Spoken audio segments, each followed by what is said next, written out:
Early Friday morning at 3 a.m., Israel launched a preemptive strike against Iran with the intent of neutralizing Tehran's nuclear weapons program. Israelis throughout the country were simultaneously awoken by emergency alerts advising them to take cover in their nearest bomb shelter. Since then, Iran has repeatedly pounded Israeli cities with ballistic missiles, the vast majority of which have been intercepted by the Iron Dome defense system. Although dozens of Israelis have been injured by these attacks and some killed, the public mood remains calm. The day after several missiles landed in Tel Aviv, the city's beaches were filled with civilians swimming, playing volleyball, and gossiping with friends. Although most stores are now closed and public gatherings have been banned, Israelis have found a way to continue living their lives. For them, there is no other choice. To live happily is, for some, an act of resistance. I interviewed one Israeli woman in my building's bomb shelter on the night of Israel's first strike against Iran, and then spoke with several locals and visitors on Saturday afternoon. Here's what they had to say. It's a reality that I think Israelis are used to. It's not the first time and unfortunately not the last time that it's happening. Like in my building, for example, the more that I go, the more the neighbors become friends and we're like friends with each other's dogs and stuff like that. But of course, sometimes it happens when you're in the middle of the street and you just need to run. And then people are just asking each other like, what's going on in the news? Did it fall somewhere? Where else was it? And stuff like that. You know? Unfortunately, since it has become our reality, we're used to it. So like tomorrow, if the army tells us everything is okay, there's no alerts that we can predict right now. We live life normally. Everything opens normally, you know, people go have their social life, go to work and so on. Every time it's happened, it's you know, you woke up and it's need to run and your heart is you know, it's like bumping. I was scared, but you know, I'm getting every time it's happened, I'm just need to understand that this is the life that happened and this is what we need to know and we need to understand that we chose to live in Israel and this is our nation. Unfortunately, I'm saying this, but this is the life that happened to us. My whole family, we were sleeping 9 people in a 2-bedroom apartment last night. It was my whole family and then 2 friends. And we got another alert. We went down to -3 underground. And then a group of maybe 6 or 7 people came down. They hadn't made Kiddush yet. They had their Kiddush cup. They made Kiddush down there with us. I don't know, that kind of blew my mind. I had to take a picture of it. It was like kind of a beautiful Jewish moment, just with some people that I didn't know.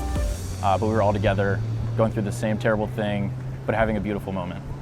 The first alarm woke me up because it was different from the other alarms. Not last night, the night before. I hung out with my neighbors and we just waited for them to attack and so we could run to the shelter. And we don't have a shelter, so we ran like 2 minutes away. And then we went home and did it again, and did it again, and did it again. That was it. In between sets of missiles, you'd see people walking on the street smiling, calling their loved ones. If you look around, there's people playing volleyball, they're juggling the soccer ball, everyone's with their loved ones. I think, you know, everyone's kind of just doing their thing, moving on day to day, as they usually would. It's surprising, but it's like, it's probably the best thing I could see right now. I've kind of been inside most of today, and we just got out here, and it's kind of heartwarming, and it's a little, it brings some hope to kind of a dark time. Yeah, it's just good to see everyone still doing their thing. From a view of 25 years old, and look at the beach, look at all the people that happy. It's a circle of the life. We can't live in a sadness and to understand that it's a problem if we get every war and get sad and don't go to work and don't go to party and don't continue the life because we only live once and we need to get our head up every war and you know, to show all the Middle East that we are still here and we're gonna be here and smile. This is what we have. This is the normal, right? It's about just continuing our life not in fear because that's what they want. They want us to live in fear.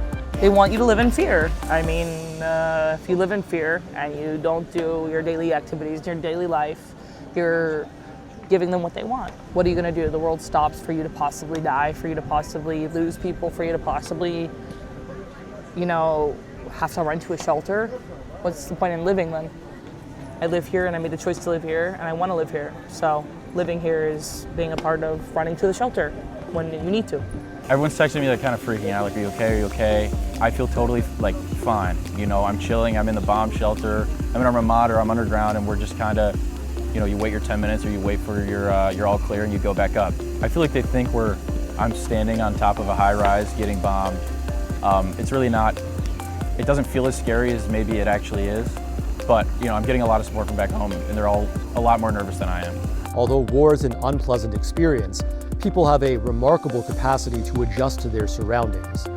For better and worse, Israelis have become desensitized to the violence around them, and thus remain stoic despite Iran's barrage of attacks.